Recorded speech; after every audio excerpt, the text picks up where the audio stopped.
Hey everybody, we are live on the grid. Thank you for joining us on this fabulous Wednesday afternoon. I'm surrounded by two men, one that you've seen a million times. His face is so recognizable. His love is deep and clear. I don't even know what the hell that means. Hey, it's RC. What's going on, everybody? How are you guys doing today? What's going on, man? How are you? Your love is deep and clear. My love is deep and clear. His love is deep and clear. Welcome back, everybody. How are you guys doing today? We're all good. We got a very cool guest today. I'm excited. Yeah, John cool. Keatley's here. Me. I've seen John's work for years. Welcome to the show. Thank you. Thanks for having me. It's good to be here. And you do everything. You're a photographer, but you do everything. I take the trash out, and yeah, I meant like clean the windows every once in a while. more creatively. Hey, creatively. Yeah. While we're here, go look at his website real quick. I'm gonna pull it up right now. Yeah, we're gonna pull it up here, but it's KeatleyPhoto.com, so you can see some of the cool stuff he's done. You do a lot of really cool stuff. We were talking about it earlier, and number one is you do everything.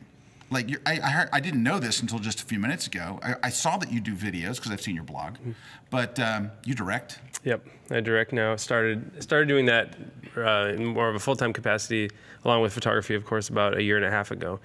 Directing's been something that I did in high school for fun, but it wasn't really something I ever really focused on or thought about until recently. So I think my pictures are directing as well, though. I've always been more of a directing photographer than a traditional photographer. I think working with people and stepping away from the camera is really a big part of my process. And so for me, when I'm doing video or stills, it really doesn't feel that different. Yeah. So it's easy to kind of jump in and out. So it is different, but I think sometimes people's definition of doing video is that they think they're doing a photo shoot and they're supposed to just quickly do video too. I don't do that. It's either one or the other. You're either doing video, you're doing stills or motion. Right. Yeah. And you do a lot of celebrity. You do celebrity portraits. Mm-hmm. And you do non-celebrity portraits. Yep. Non-celebrity. Non-celebrity. All right. Do you have a salacious celebrity story that you can't tell their name, but here's what happened on the shoot? Beyonce. I don't know if I have anything salacious. I've had some people that were not so pleasant to work with, but I've certainly had some great experiences. Okay, that's a really weird. Yeah, I know. I know. So can I? Yeah. You gotta be a little more specific, I guess. Can I get a question answered? So I have up on screen a picture of Bill Gates, yes. and I'm a very, very big fan of Bill Gates. Okay. A good guy to work with, interesting person to work with. What like was the shoot pretty straightforward, or?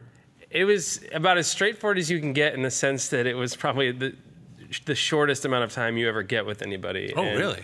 Very direct and. Well, he's got to get back to counting his money. How long can he be on a set? Yeah, that's probably true. So. He didn't want me helping out with that at all, so I offered. But I mean, he's everyone. The thing is, it's hard to really judge someone, and this is a very PC answer, but it's like, if you think about it, if someone's just coming into your home or your office and they're like, "Hey, I want you to do something that you don't want to do, and you're busy and." Pay attention to me for a couple. It's like, it's kind of obnoxious. Like, these people don't really want to be doing photo shoots. They're not models, they're doing something else, and it's kind of a necessary evil. So you kind of try to take that into account and understand that this is probably not the highlight of their day. It might be the highlight of my week or month, but it's like you have to kind of balance that with what their expectations are. So Cool. That's a cool shot for the Wall Street Journal. Yes, yeah. All right. Hey, one of your biggest fans is here. So the guy that originally introduced me to your work is here, and he. There seems to be some trouble over where he's at. No. No trouble? Something's bad? Somebody fell in the well? Yes, Timmy fell in the well. Hey, this is Brad Moore here for those of you who are just. Hey, Brad. How's it going? How you doing? I'm fine. How are you? You're pretty excited. You're very excited to have John here. I am. You're one of his I've been fans. a fan of John's for a long time, so it's been cool to finally spend a day with him and kind of get to know him a little bit on a personal level. So that's good. Yeah. Oh, that's great. How are things going? What have you been doing, Brad? I've been kind of gone. Have you been here while I've been gone? I have. What do you do when I'm gone? Stuff. I knew it. I knew you were doing stuff. I do all the things. You do all the things? All the things. Did you take out the trash, though? He takes out the papers and the trash. Yes. Monitors the Tinder accounts. Actually, just for the record, just so that we point this out, I do want to be able to say this. Brad does not presently have a Tinder account. Like, we're always messing with him about him playing with Tinder and stuff like that. He does not use Tinder, period, full stop. People have asked, he does not. He is a Match.com guy. No, no, he actually no, he doesn't use any of that Wives stuff. Website. Doesn't use any of that stuff. I just wanted to be able to point that out because we always give him a hard time. Yeah. But it's the beard is not on Tinder. Don't look for it. It's not there. Also on the set today is my lovely wife. Hi, sweetie. No, she's All right, now, I have official permission from my wife to show you something. All right. Ready? Can we see my screen? Am I on? This is something I've never shown. Nice. It's a picture of my son. So we've been, yay! So we're very careful about not showing pictures of our children, you know, for privacy issues, right? Their privacy, you know, and our family privacy. And my wife has especially been very good. She's a mama bear. And so we don't ever show. My son's now an adult, and he's going off to college, and we took his senior picture, and my wife took this shot of him, which is really more like what there he is. This is just his last week here. And anyway, so I'm very excited to be able to finally share. It's only been 18 years. No, we shared some baby pictures, I think. It's been like more like 17 years since I got to share a picture. But he's an awesome, awesome guy. He and I are super, super tight, and he's just one of the greatest kids in the world. You'll be happy we're sending him out into the world because he will do great things. He's a wonderful person, very passionate, funny. Somebody just said Scott's son is Chris Evans. Pretty close. Pretty close, yeah. Pretty close. Pretty close. Except for he's a better boxer. My son Jordan is a better boxer. He's really good. Anyway, we have some giveaways for you guys today, and we're going to talk more with John, so don't move, don't breathe, don't make a sound. What are we giving away today? We're going to give away a spiral-bound copy of my brand new book, Lightroom CC for digital photographers. Now, one of the things, the spiral bound copy is a limited edition copy, and it's probably one of my favorite ways to be able to get the book, because I think that a lot of you guys that are learning, you're looking at stuff and you're like, oh man, I want to be able to look at that one spot. And you lay it flat. To be able to lay it flat and go through the book like this, step by step, I think is great. All right, can I ask John a question? Sure. John, do you know why you can't buy this in bookstores? This is a trick question. It's too heavy to mail. It's cost prohibitive. No. Why you can't buy it in bookstores is bookstores display it with the spine out. That makes and sense. so there is no spine, so bookstores won't carry spiral version. No one ever's like, that spine looks pretty nice. I know. That metal spiral. Right. They never think, I wonder, that looks really spiral. good. So we ordered just 1,000 copies for ourselves. I sign them. If you buy them by the 31st, right, I sign them, and I'll personalize them to you. So you can say, can you sign it to my cat, Tabby? And I absolutely will. So anyway, you can get that. We have a special link for you where to go get them. To get the spiral-bound version, you buy directly from us. You have to order by May 31st, and I'll be happy to sign it. I have boxes of them, by the way, sitting outside my office, literally waiting for me to sign. And I will sign them /maybe tomorrow, maybe next week. No, they're on me to sign them like mad. So go to that address. The address is, it's very long, kel.by/LRCC, which of course you know stands for Lightroom CC, book spiral. We tried to get the longest URL. Like the way we did like a short, John, do you see what we did? The kel.by bit.ly link, but then we made a really long word. Right. We couldn't just call it spiral.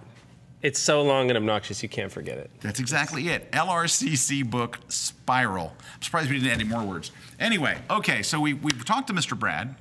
And hey, we are taking your questions. If you have questions for John, so one of the first questions I wanted to talk to you about was your post processing, and you work with the retoucher, because a lot of great photographers are doing this, where they're like, look, I need to focus on the photography, right. and I know what the vision of what I want, and you're able to talk to your retoucher and say, I want it to look like this, and they're able to focus their time on that part of it. Right, and they can do what they do a lot better and more time efficiently than I could do. I would spend 10, 12 hours on an image, and I'm going back and forth like, is this one better or is this one better? Which one do I like better? And it's like, I'm wasting my time. And you know, I could get somewhere, but it's not really the greatest route of getting there, and it's not the best use of my time. And so it's a lot more cost effective, and it's more profitable for me to be focusing on meeting with clients or creating new work and having someone else streamline retouching, and I can communicate what I want, like you said. But yeah, you know, it was interesting. So I was looking at some of your work earlier, and I really liked the way you said you use more than one retoucher, which would surprise me, because there's a consistent look. You must be really good at communicating.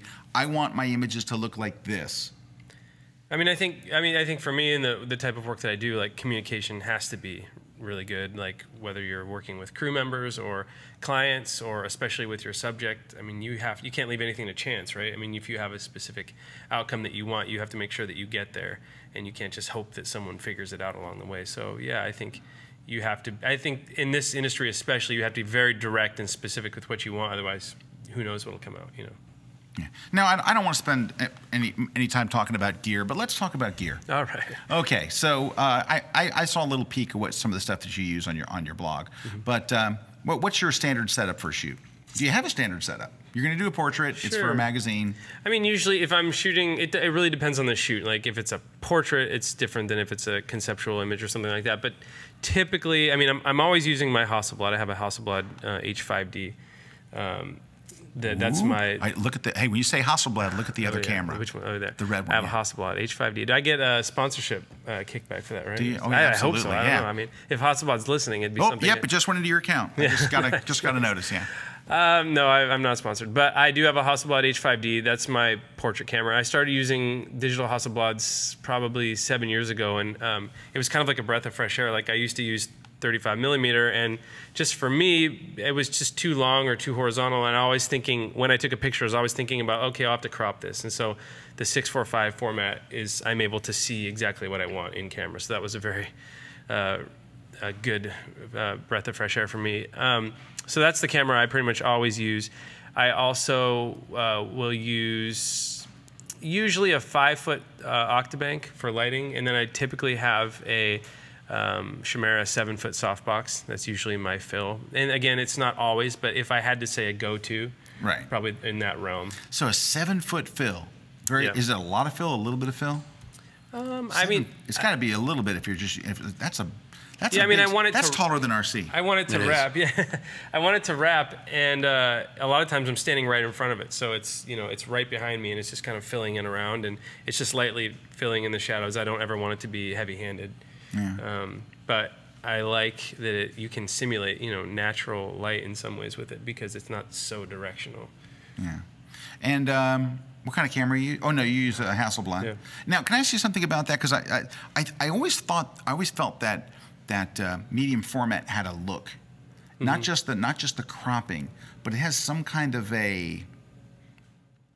There's a clarity about it, I think, and there's also, I think the depth of field, like a 5.6 on a Hasselblad is much more shallow than 1.8. Yeah, So there's a certain glass quality, and there's many little things. And they're very inexpensive. What does a Hasselblad run these days? About $1,200 per inch. Yeah, add a few zeros on it. Yeah, I guess. No, I'm just kidding. Yeah. I don't want you to look up the price, but. Hey, there's a bunch of questions. A bunch of questions that come in. Bunch of questions coming in. Lyle Stavas has said, "What is his field kit for lighting and backgrounds?" We kind of covered that, right? And lighting-wise, what are you lighting your backgrounds? Oh, wait, what strobes are you using? I use Profoto. I used to use. When you say that, look at the other camera. Even though it's not on. Yeah, because of the kickback, right? We're getting money every time. Every time I mention a brand. No, it's when you mention an expensive brand, you want to be like, I use. And then turn. Gotcha. I'm a rookie here. I've got a lot to work on. I use Profoto. I used to use Profoto and Elechrome, but it just got to be too much of a hassle. It was like I needed to pick one or the other, so I could just have modifiers and not be able to use one because I'm using something else. So I'm all Profoto right now. We use pretty much. I have a gridded beauty dish that I'll sometimes use for like a tighter portrait. I have a couple 3-foot Octas, a 5-foot Octa, and a 7-foot softbox, and that's pretty much 95% of the time. Yeah. Some combination of those or more of those, but those are the main lights. So, John, I could be wrong, but it seems like some of that money from Bill Gates must have fallen on you at some point. Hasselblad, Profoto, you're living the dream, dude. How old are you? I'm 49.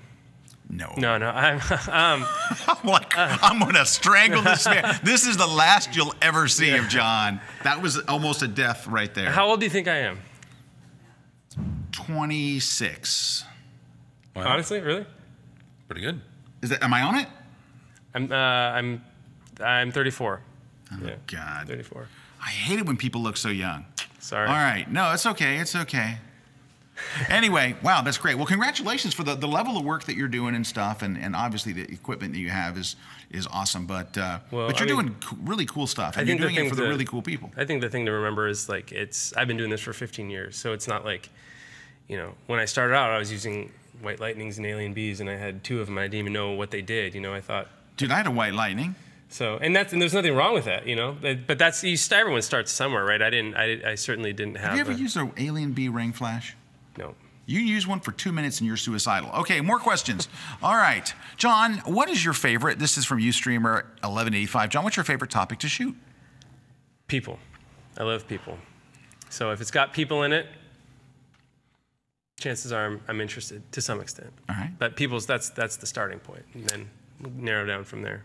Jock's Photos, are there any photo or other mags that you read regularly? So either photography magazines or just regular mags that you read regularly? Oh man, I'm gonna probably get in trouble here. The only 2 magazines that I regularly read or look at pictures, I should Guns say. and Ammo. Yeah. Is Dwell. I love Dwell. I'm a huge fan of design and architecture. And Sunset Magazine, because I love like home and garden and being outside, and those are huge for me. I never want to shoot for those magazines either, I will say. I enjoy them because you'll just spoil it, John. Yeah, I enjoy them too much, and it's not really my style of photography anyway, but I love those magazines, and probably they'd never call me, but if they did, I'd like keeping those personal and keeping work separate. Oh, yeah. RC, actually, RC is in charge of pronunciation of names. Martin Gleichner. Very good. What inspires your personal projects? Whatever I'm inspired by.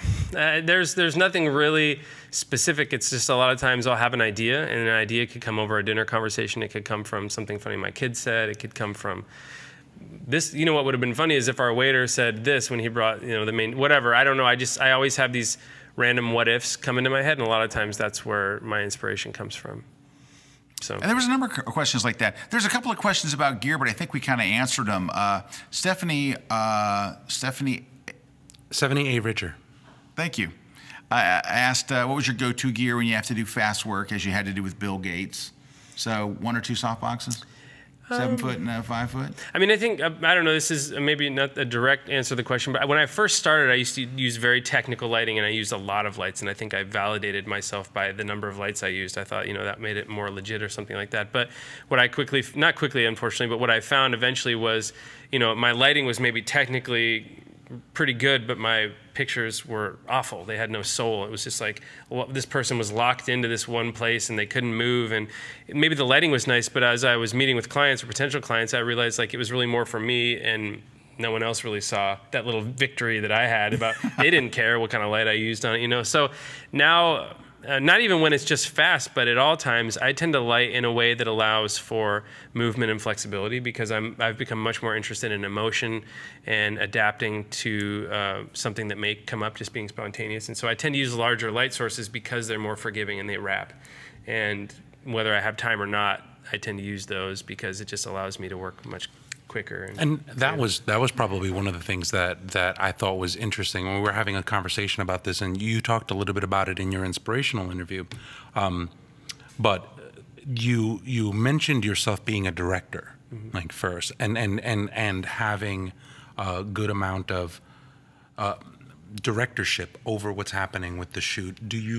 One of the things that I would want to know is, does that really kind of consume when you're at a shoot and you're light styled, usually probably through a pre-light and all that kind of stuff?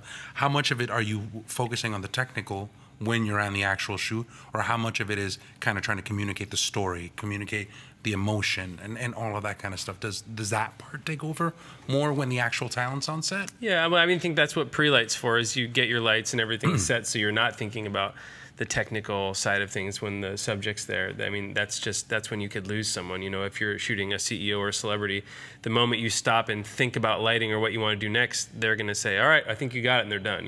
So you can't give them that opportunity. You have, even if you don't know what you're doing, you have to pretend like we're moving forward here, fake shoot if you have to while you figure something out. But that's why you want to take your time to prepare beforehand, so that when they are there, you are just thinking about interacting with them and working with them in a way that's going to get you to your goal. All right. Hey, we're going to take a break here in a minute. We have some more questions.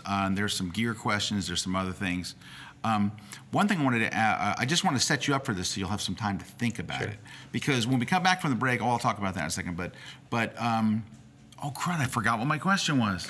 I had I want you to. I would love to get a tip from you, and I think it would really be great for our viewers. And of course, I'm always looking for a tip myself on interacting with your subject. Like, what are some tips you do to make them comfortable, or to get emotion, or things like that? But we're not going to find out that until after the break.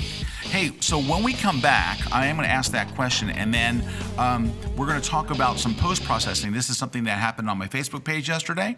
I want to kind of go over it real quick, and then we'll get right back to John. What I have to do does not take very long. But I've been telling people that I'm going to do some show them a post-processing thing about this image that I had on 500px yesterday and on Facebook and things. And so a lot of people had comments, and I want to just show some of the post-processing behind the scenes. That's coming up in just a minute, where we have giveaways. We have RC here, who's a little tired today, but he's got a nice smile. I'm doing all right. We have Brad, who looks very busy over there. Feverishly And then he typing. stopped being busy for just long enough to... He's checking his Tinder right now. No, he doesn't have Tinder. He's signing up. He's signing up. He's signing up. He can't. No, he can't. He's got a Russian bride on the way. Anyway, so we're going to take a short break. When we come back, we've got more of your comments, really good comments and stuff. I can't wait to ask you a couple of these that are coming up because they're very personal and probing. No, they're just good questions. And we'll be right back right here live on The Grid. Hey guys, my name's Peter Hurley, and I just did a new class on KelbyOne.com called The Art of the Edit. What is editing about? Do you shoot people? Let's say we do some amazing headshots and we do an amazing session. What do we have to do? We have to narrow that sucker down to the best shots. How do you pick the best headshot from all these pictures? Why am I picking this shot over this shot, or that shot over that shot, or that shot over that? Well, which one is she gonna use? How are we gonna know? This is my editing process. I'm gonna pull out the shots that are the real winners out of there. I am looking for that elusive shebang shot. A shebang has lookability. It has something that makes me feel something inside. We're gonna develop an eye for this. I'm gonna show you how it's done. I'm gonna show you how I do it. You have to find your own shebangs. Develop this muscle. The Art of the Edit, exclusively on KelbyOne.com. Shebang! Get the world's best photography, lighting, and Photoshop training at Photoshop World. It's 3 non-stop days of real-world training where you can get personal attention and unlimited access to the world's top instructors in Photoshop and photography. When you attend, you'll have chances to experience hands-on live shoots and workshops. This is the must-attend conference for photographers and Photoshop users. Sign up today. Photoshop World, the world's best Photoshop and photography conference.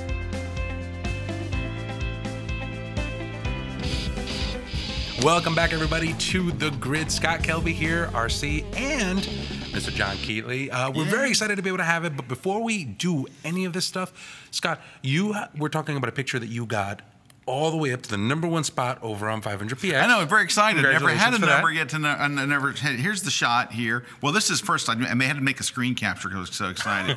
There's my son again. Okay. Let me just move this up or down or whatever. All right, there it is in the #1 spot on the on popular. So I was very, very excited.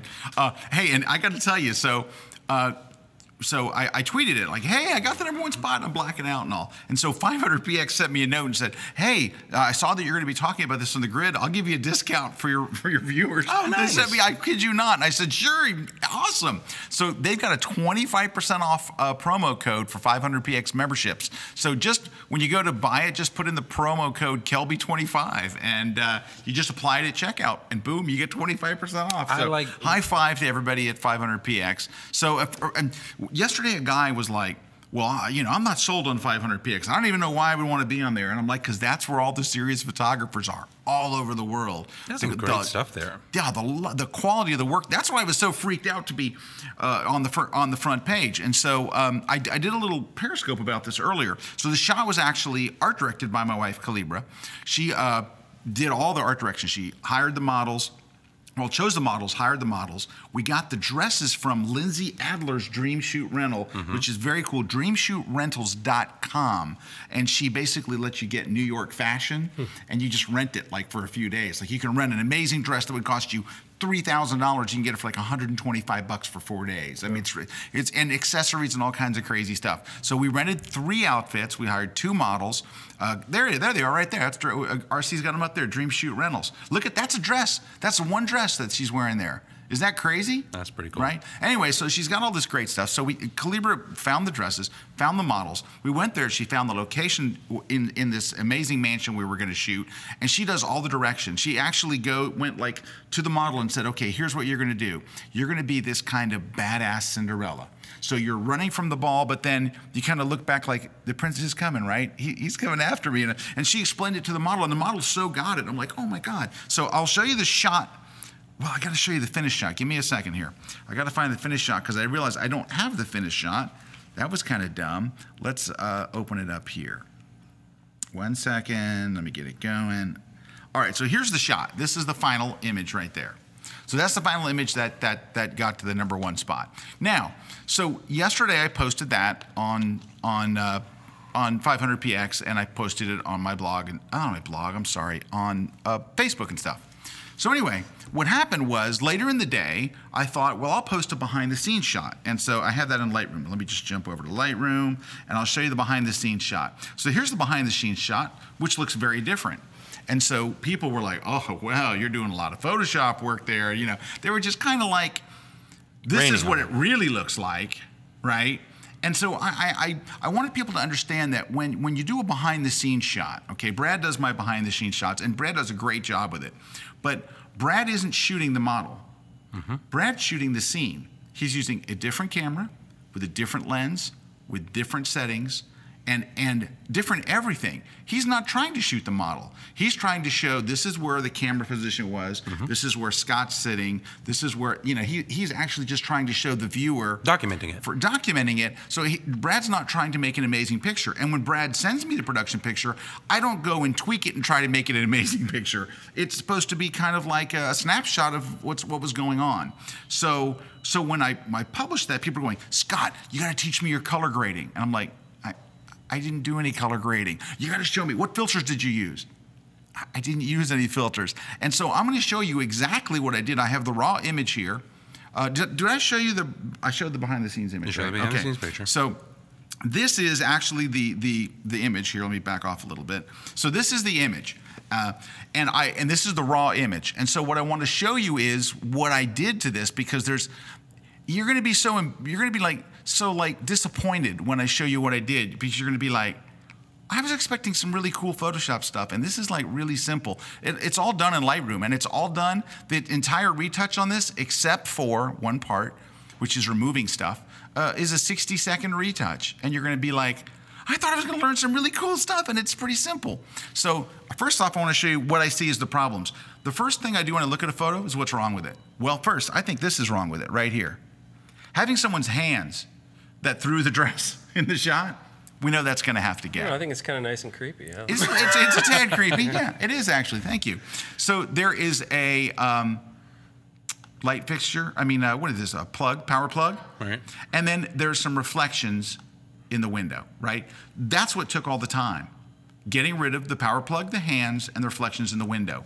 What I had to do in Photoshop is so amazingly easy, but I wanted to show you because, number one, I think it's good for photographers to understand what a behind-the-scenes shot means. Brad's not even aiming at the model. He's not trying to make a shot of the model. He's trying to say, this is the camera angle. He's trying to make a good shot that shows what it looked like when you were there. Right. That's it. Yeah. And so people were like, oh my God, you were outside and all. So anyway, so let's take a look. So these are the things that I think that are wrong with the picture. The hands are in it. You got some power plugs and stuff. But if you look behind her, look behind the dress that's in the air, it's really dark back there. I would want to bring that up. That's number one. Number two is, you see us talk about this on our blind critiques all the time. The wall to the left is way too bright. The ground is way too bright. I would want those to be darker. And then the last thing is, I would want her to be brighter. So when I answered people back on Facebook, I said, look, here's what I did. Contrast, some light dodging and burning, and one other slider, shadows. That's pretty much it. And nobody believed it. So here we go. I'm going to show you. Here we go. Let's start from scratch. What would be the first thing that I would do? I would go to the develop module. I think that's a start. Have I zoomed in so much? Oh, good. It's not even showing at all. This is a photo I call night. I don't know what happened there. Zoom out and zoom back in. Yeah, let me see. Let me just try switching. Oh, it's all black. I'm just going to quit. How about if we quit Lightroom? That's nice. Nice. Good stuff. I always say, when a demo starts with you quitting, oh, Lightroom quit unexpectedly. By the way, it wasn't unexpected. Here we go. Restarting. Now, one of the things that I think that's interesting about that, because I think that there's something great to be said about that. We were talking about this over lunch, where it's funny how people will focus on a bunch of different things about a picture that really have nothing to do with what made the picture a good picture to begin with. You know, we were talking about, like, the joke that we were going to make is, you know, well, what's your favorite f-stop? And it's like, well, 5.6 and 5.8 and, you know, 7.1 or whatever. And what happens with most of that is people are like, oh, there's got to be something that has to do with your camera, your aperture, your lens, your ISO that makes the shot the shot. And it can't be the fact that you picked a good location. It can't be the fact that you have a good texture. It can't be the fact that you had good light. People don't want to hear that, and I don't understand why. Well, but at the same time, though, if you leave any one of those things out, that can also ruin an image too. I mean, all those things have to be there, but having those there still doesn't make it a good picture. There still has to be soul to it. There still has to be, like, vision and soul. Yep. So, and you have to feel that, and it's hard to quantify what it means to make an image that you can feel. But and I think that that's probably one of the biggest leaps that people have when they need to take a look at work. It's just, once you know the technical operation of it, it's the feel behind it. And then, so anyway, so I was just pointing that out because I thought it was, John. So anyway, here's what I did, which is really boring. Sorry, but here's what it comes. So the first thing I thought was I got to open up this area back here. It's very dark. Now, depending on your screen, your screen may not show it very dark, but mine looks very dark. So step one, I opened up the shadows back there. Now, a lot of times, and I teach this in my class, that if you open up the shadows a lot, it starts to look very flat and non-contrasty enough. You lose some of the contrast. So I went to the contrast slider and did that. You can see that I'm about 85% there now, just with that. Now, so the other thing was I went and added my signature thing. I've taught this on lightroomkillertips.com. I go to the effects panel and I add -11. That's my standard amount right there to add a tiny bit of edge darkening. I don't want it to look like a big vignette. I keep hitting, there's 11, -11. All right, that's it for sliders. Really, shadow, little contrast, and highlight. Now, I'm gonna go to the adjustment brush. And I'm looking at the photo, what needs to be different? Well, I can tell you right now, I think this wall and the floor is just straight up too bright. You gotta realize, when I shot this, it was raining. And so I can't control how much light is there, right? So some light spilling onto the ground, but it's not really quite making it to her. By the way, the reason she's looking back is so I can get light on her face. This is a natural light shoot. So I'm just gonna lower the amount of exposure, and I'm gonna paint over the ground, right? I just painted over her foot, probably wouldn't do that. And I'm gonna paint over this wall. Now, at that point, now we're 95% done, right? Paint over the wall and paint over the floor. Now, that's probably darker than it needs to be. Actually, it looks pretty good. I don't know, it depends on what screen you're looking at. If I look at the screen in the studio, it looks about right. And then the last thing I did, the last part is hit new over here, and I made it brighter. She's a little dark, so I just went in here with one stroke and went, let's brighten her up. I didn't really want to brighten the flowing part of the dress, just her, and it's actually a little too bright. That's at almost a stop, so take it down a little bit, and then, and that's it. Now, of course, like I said, I removed the power plug, I removed the other stuff. But can I tell you one thing that Are you going to talk about the filter you used, though? Or? I didn't use a filter. No, I didn't. I sharpened it. I mean, at the very end, I applied, some what sharpening. What plugin did you give it? I didn't use a plugin. I didn't. That's it. I mean, you saw. Can we just see my screen again here?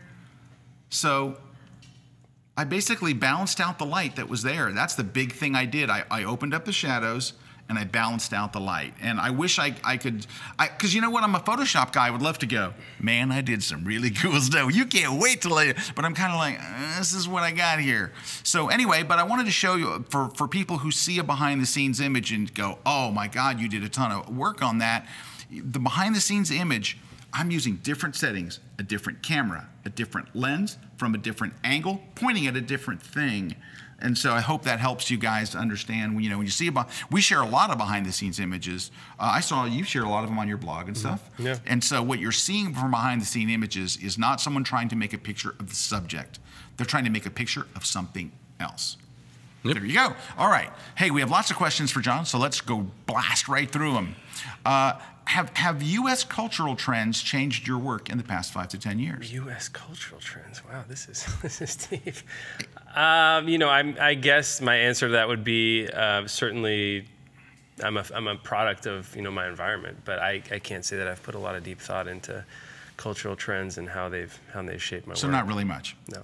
All right. Hey, now I asked you that question before the break, which was if you could give us a tip about interacting with you have a very short time with some of these celebrities, and, you know, how do you get emotion? How do you get, you know? Well, I think, not to sound vague, I think it just depends on the person. I mean, I think the most important thing is reading the person, reading the situation, and knowing what your goal is there. When I first started shooting celebrities, I went in thinking that I was going to impress them and make them want to be friends and be this cool guy. And the way that ended was I was over-aggressive, and I shook their hand, and they're like, okay, I think we're done here. And I got no pictures, you know? So it's like, you got to go in, and they want someone who's going to be efficient and, you know, get the thing done and get them out of there kind of thing. So I think, you know, if it's a high-profile person, they really value someone who is efficient and doesn't waste time and knows what they want and gets the job done kind of thing. Right. But, you know, if there's time to talk and get to know someone, I think, you know, I always just try to read that person, and I tend to be a chameleon with the people I'm around, so adapt to whatever the person's. If you're shooting a celebrity, do you like take a couple shots and then show them like the picture? Do they ever see the picture, or they just come in, they sit, flash, flash, flash, flash, hey, thanks, we got it? Yeah, rarely do I show anybody the picture. I think people in general don't like pictures of themselves. I mean, some people do, but not many people do. The only time I would really do that is if I felt like it would help them relax or get to a place that I needed them to get to. There's different ways of doing that, depending on what a person's needs are. But sometimes if it's just not working and I've tried a few other things and they're still tight, if I feel pretty confident that showing them a picture, showing them what's not working, and then showing them what I'm actually trying to get them to do, sometimes there's certain people that are like, oh, okay, now that I see what you want, gotcha. I can do that. So, but it doesn't work with everyone, and you have to really be cautious of how you employ that. And I think that's the great part about that is to be able to understand that you're really not entering with a dialogue with your subject when you're making these kinds of pictures. So they have absolutely no idea about. I mean, I would guess, you know, if like an artist shot with Annie Leibovitz, I guess it would be very different because they're. Hey, I want to ask that question. Hilmar asked that question. Oh. What was it? You shot with Annie Leibovitz. I did. Yes. All right. So Hilmar, who is a wonderful photographer in her own right. Asked that question. What was it like to shoot with Annie? It was fantastic. It was a little nerve-wracking, and it was exciting, and it was, you know, it'll go down as probably one of my favorite shoots of all time. Even, you know, hopefully 70 years from now, I'll probably still be saying that. So who was the shoot? So can you tell us a little bit about the shoot? It was for Seattle Met, which is a magazine in Seattle. The story behind it was basically I was photographing John Waters, who he wrote Hairspray, and his publicist was there. And she mentioned through conversation after the shoot that she was actually working with Annie Leibovitz on a book project. And I just blurted out, I would love to photograph Annie Leibovitz. And she kind of laughed and said, that would be nice, wouldn't it? And that was that. And then 3 months later, I got a call, and they said, do you want to photograph Annie Leibovitz? And I said, yes. And so there was a bit of a review process and things like that, and then got word that she said she would sit for me. And so that's how it went down. And then... how long did you have with Annie? I had about 10 minutes, yeah. And we talked for probably 2 or 3, and then they said, hey, we got to get going. She was really talkative and really nice.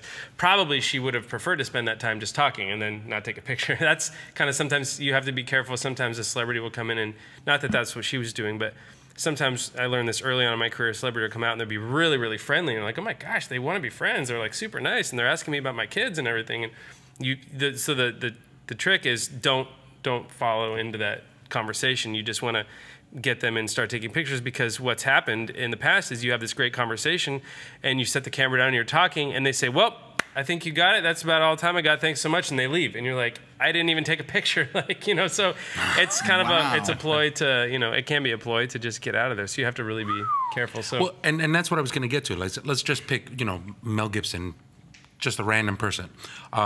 like Mel Gibson has no idea as to what Mel Gibson's picture is going to look like at the hands of John Keatley, nor does he care really. Well, I don't know that that's true. I mean, there's publicists, and you know, but they're not going to let just anybody take a picture of their celebrity. It's the brand, and they're very controlling of it, and they'll say that, you know, even if it's, you know, we have a shoot we just did where the agent and the publicist, you know, they actually have final say in what picture the client who's paying gets to pick and use. It's like, so, and especially which photographer they can use, you know. So there actually is a lot of and that's good to know, because it's like if you walk into it from a scenario where it's like, well, they're not going to see the picture, my job is just to make the picture. At that point, you're not really looking for an interaction. They're just looking for you to realize the quality of work that you do at that moment in time. They don't need friends. They're not looking to do anything. They're certainly probably not looking for friends. They want to get a job done. But to get to that point, there, you know, if you've gotten there, then that's the good news, and you know, then you have your job to do. But yeah, I mean, it would be a lot easier if they didn't care what their picture looked like. Who was the first celebrity you shot? The first celebrity I shot, I believe, was Felicia Rashad. Oh yeah, from the Cosby Show. Yeah, and then the second celebrity I shot was Anthony Hopkins. Nice. So, yeah. Very, very cool. So Dave D Photography, do you have a backup camera, and is it a second Hasselblad when you're working with it? My backup camera is actually an old Canon 5D Mark II. Okay. And thankfully I haven't had to pull it out, because if I do, that means there's problems with the Hasselblad. But yeah, usually I'm just rolling with I'm not in a position to be rolling around with a spare Hasselblad. So. Right. Okay. Justin asks, is there a person that helped him connect, that helped you connect with clients, or how did they find them? And this goes to something. Now, guys, I want to point this out before we do anything else. I want you to go take a look over here under Keatley. Go to KeatleyPhoto.com. There's a section right here that goes to workshops. You're doing two things. You're doing survival guide that's got a couple of seats left in Minneapolis. St. Louis. St. Louis, I'm sorry. Yeah. So in St. Louis, there's a couple of different things. And then you also, Dead Pixel has just put out a video where you talk about the process for most of this stuff. But one of the things that I admire about researching and doing some research on you and things like that is the fact that you pretty much share everything that you do. Like your workshop is all pretty much based on, this is how I do it, this is how I pitch, this is how I do invoices, this is what the process looks like, because that was done to you. Right. Yeah, I mean, I think there's been people along the way who have been a huge help in my career, both creatively and also in terms of bidding with numbers and all that kind of thing. My rep plays a huge role in that as well. But I think both creatively and also in terms of business, if your business is based on secrets, your business is probably pretty bad. You know, because anyone can figure out a secret or figure out some technical thing that you do. The only thing that no one else can replicate is your decision-making process. And so I think it's really important to be true to who you are and be genuine and make decisions that are true to who you are. And that's the only way that you can really differentiate, you know, what you do. And so there's a lot of confidence and freedom in that, I think, to realize, let's help others. I needed help at one point, and some people helped and some people didn't. But I remember what it's like to have those burning questions, and the only thing separating you from doing something great or taking a step forward is just the fact that you don't know something. You don't know what to charge. You don't know how to approach a client in a certain situation. And so there's no reason why people shouldn't know that stuff. But nobody's really talking about business and numbers and marketing in the industry, at least in the way that I feel that I want to hear it talked about. And so that's where Survival Guide has come about. It's a 2.5-day intensive on pretty much everything my whole team and I know and do, and how we operate. So like if somebody came in and said, I have to do an editorial shoot for a specific magazine, what would I charge? Yes. Yeah. I mean, we give you those numbers, and I have people we've done 2 now, and we have a private Facebook group for everyone that goes, and then people call me all the time, and they're like, someone called me yesterday, they have a job. I don't know what to do. And so I talked them through, like, okay, these are the numbers you should be kind of thinking about, and this is an approach of how I would present it to the client, and this is how I'd ask a little bit more about what their, expense budget is and things like that. So those things are really, really important, and there's no handbook out there about it, because a lot of it is, there are some standard numbers, but a lot of it also in the same way of how do you interact with a subject, you have to interact with a client too. You have to feel out each situation. Like Microsoft is not going to have the same budget as a local startup is, or Starbucks is not going to have the same budget as a local coffee shop in your hometown or whatever. So I mean, there's no, and sometimes Starbucks and Microsoft, who are both big companies, aren't going to have the same budgets either. It just totally depends on that particular person you're working with and their particular budget and what somebody thinks or expects. So who did that for you? And this will be the last question before because we got to take a break. Yeah. Sure. So who was that person for you? Is there a person that you went to that you found to be a good fount of knowledge when you were coming up? Well, I don't know that I've had anyone that was like constantly, you know, always there by my side teaching me. But there was one big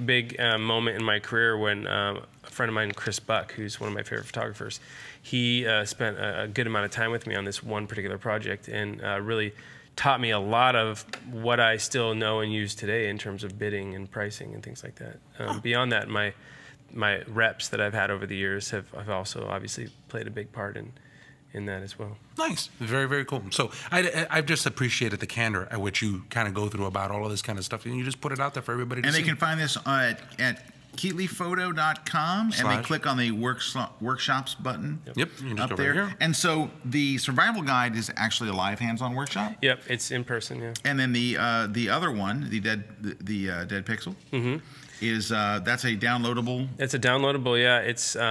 It's basically Zach Arias and his team came out and spent 3 days with us. And what was really exciting about this is I love teaching, but it took me a while to figure out that I love teaching business and marketing to artists.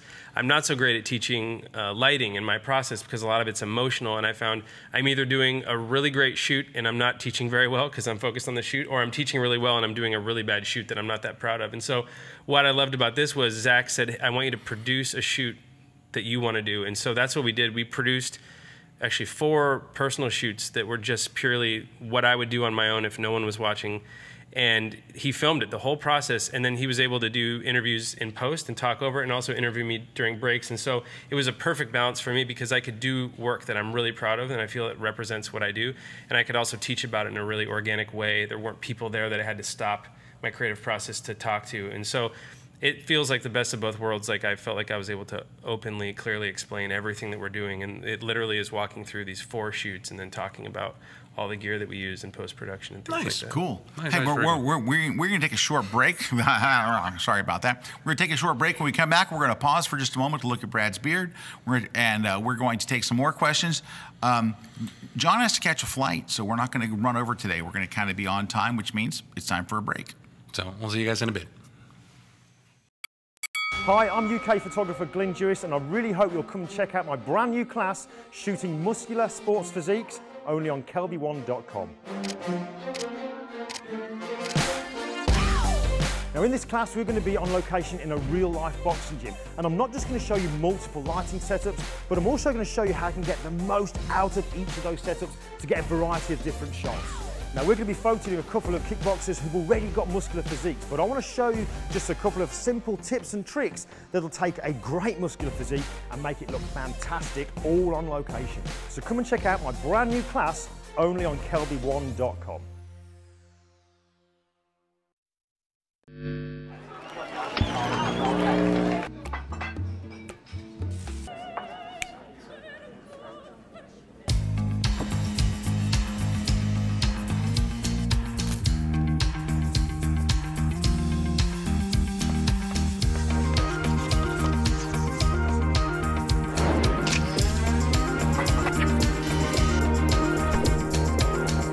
Create your own space at squarespace.com.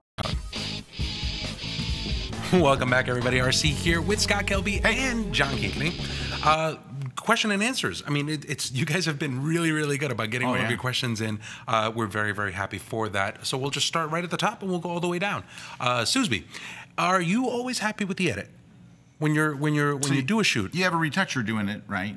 Well, I guess so. For me, when I say the edit, that's the selects or the images we pick. Selects, but okay. I guess it depends on what she's asking. But yeah, I mean, usually I'm pretty excited about a shoot that we do. Usually we're not doing a lot of shoots every year, so the ones that we do, we put a lot of time and preparation into, and we're not leaving things. How to many chance, shoots you really. figure you do a year? I think probably 50, maybe 50 That's shoots. one a week. That's a lot. Yeah, it's probably a lot fewer projects. But sometimes a shoot will be 3 or 4 days. So it's like maybe 30, 34 clients or projects or something like that. But yeah, sometimes they're multiple days. But yeah, I mean, that's a rough number off the top. All right. So, is he currently work with one studio flash, planning on getting a second one to be more versatile? What light modifiers would you guys use for hair and background lighting? Well, he's using small flash. Are you still doing small flash work? I never really did. Yeah. He's a pro photo guy. Right. So it's Where's more big light. I would probably go into the KelbyOne library, take a look at some of the small flash stuff that McNally has. That would probably give you a good idea for most of that stuff. Hilmar asks about your Instagram project with iPhone portraits. What do you do to process the pictures? It looks like Visco portraits are pretty awesome, she says. Yeah, for my Instagram or for my iPhone portrait series, I take all the pictures with natural light, usually by a window, and usually just on a simple background, a wall or something like that. I use my iPhone, just the regular iPhone camera that comes with the Apple phone, and then I import everything onto my computer, and I have a simple Lightroom preset that I use. I think it started with a Visco preset that's kind of been, Frankenstein a little bit over the years, but that's about it. There's really no retouching or anything else that goes into it. So we're gonna take a look on RC's machine. We've got got some of those portraits here. They are great work. Thanks. Like, I love the portrait and just straight iPhone camera, like no modifier, no lens mod. No, nothing. Yeah, I mean, this started pretty much. This project actually helped me fall in love with photography again for the first time. It was for the second time. But everything I do tends to be so produced and constructed, and I was actually late to the iPhone game. I think my first one was an iPhone 5, and I never really took pictures unless I was like working. And one day I just saw this light, and I couldn't stop thinking about it. And I was like, I actually wish I had a camera. And I was like, all I got is this dumb phone, But I took a picture just with no purpose other than just, for fun, I suppose. And I didn't really think much about it. And I got home and looked at it, and some people commented, and I thought, it's actually kind of a cool picture. Like I used to just be this like camera snob, and so I just wasn't putting any thought into it. And I started realizing I had also just signed up for Instagram, and I thought, I don't want to just be taking pictures of what I had for dinner, last night or whatever. I want to have a purpose for my account, so it's not just random. And I thought, what, it would be really cool actually if I just photograph people I encounter on a daily basis in a completely casual way with no lights, no production, no planning. So are you just shooting them wherever? Yeah, I mean, some of these people are on the street. I'll just stop a stranger. Some of these people are friends. Some of these people are someone who came over to the house, like to fix our electrical, or came over for dinner, or whatever it is. Like, the only rule is if it's someone I'm interested in photographing. That's it. It's got to be someone that I find visually interesting, or something about them that I'm interested in. And usually it doesn't take any more than 4 minutes. 30 seconds, 4 minutes, and it's just an iPhone and in natural light. And it's got to be during the day. That's the other thing. It's really stressful or frustrating when I see someone I want to photograph and it's night and we're in a restaurant or something. It's like, well, I can't do it because it's not So, daylight. Tom, Tom has a question. What do you do when you're not shooting? What do I do when I'm not shooting? I have 2 kids and a wife who I love very much, so I spend a lot of time with them. I love to run.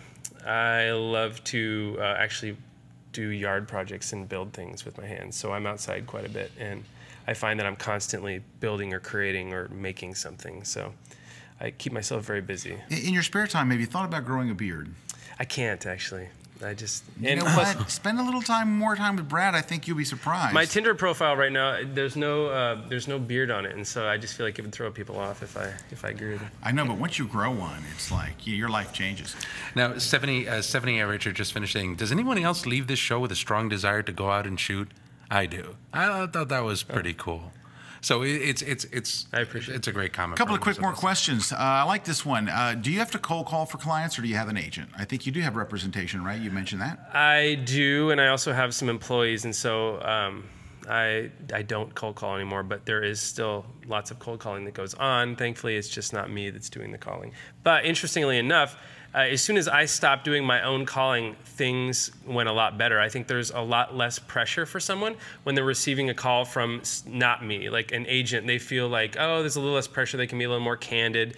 They can maybe sympathize a little bit with the person. It's not this like pressure like I'm turning you down. It's like there's also a feeling, especially with a rep, that this artist has been vetted a little bit. Someone's like, oh, if this person has a rep, they're probably pretty good. So I think there are actually a lot of benefits to not doing it yourself if you're in the position of doing that, whether it's, having your significant other do it or having an employee or whoever that is. But right. One more question I want to get to at the bottom is that where did the yearly family Christmas portrait come from, and how has it evolved since you started? That's a good question. I photographed some friends of mine probably 6-7 years ago, and they're just really great. We connect creatively in a way that not many people and I do. And they wanted to just do a picture of the two of them, just kind of this crazy Christmas picture to send out. And so it was one of the funnest photo shoots I've ever done. I was like crying. I was laughing so hard. And that's for me when you know, like, this is just why you're doing it. You know, you're like laughing so hard you're crying.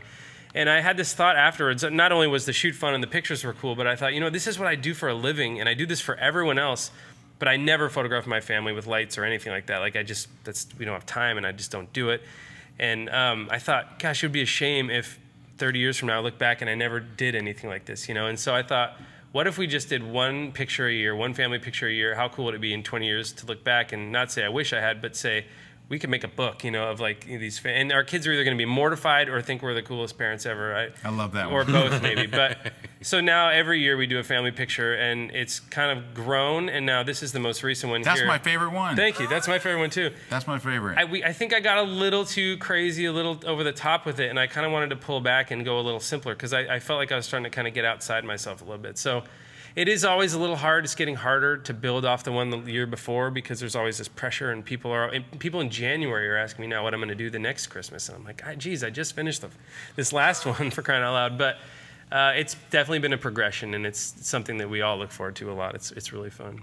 Nice. All right. Well, you know what? We could go on and on. Unfortunately, we still have a couple of things to do, some housekeeping things we need to do before we get rolling, because we got a giveaway. That's right. Right. That's right. Also, just want to mention, you guys, you know and love Peter Hurley, which we do. Yes. Peter Hurley. What's up, Peter? Are you watching? No, he's not watching. Come on, send me a question, Peter. He never watches. He always sends me a crazy question when I'm doing these things. He always like writes something ridiculous. Yeah, it's the drinking. Yeah. Anyway, so we just released a brand new class with Peter Hurley, and it's a class that I actually asked Peter to do because he helped me with. One day I had done a fashion shoot, and I'm usually pretty good about getting to the one, and I really couldn't. I was having trouble with my edit. I like how you I brought it around, there. yeah. So Peter was here. We were working on a book, and Peter's book is like, you know, we keep thinking it's going to be this week and this next week. We're this close. We're this close. It's almost done. It's almost done. So he sat down with me and he was like, oh, it's this one. Boom, it's this. And so we talked about, and he's going through, here's why this one isn't it. And I said, you got to do a class on this. He is so good at finding the one. So the class from Peter Hurley is about that. It's the art of the edit. It's, if you've ever struggled with, you know, how do you narrow it down to just the best one? How do you do it? Peter and I sit there together. I bring him some of my shots. He does some shots of our staff and stuff. And if you're a KelbyOne member, go and watch it. Peter is just amazing. And if you're not a KelbyOne member, this is an unbelievable opportunity to join. $19.95 a month, and boom, you're in. You can be watching Peter's stuff tonight.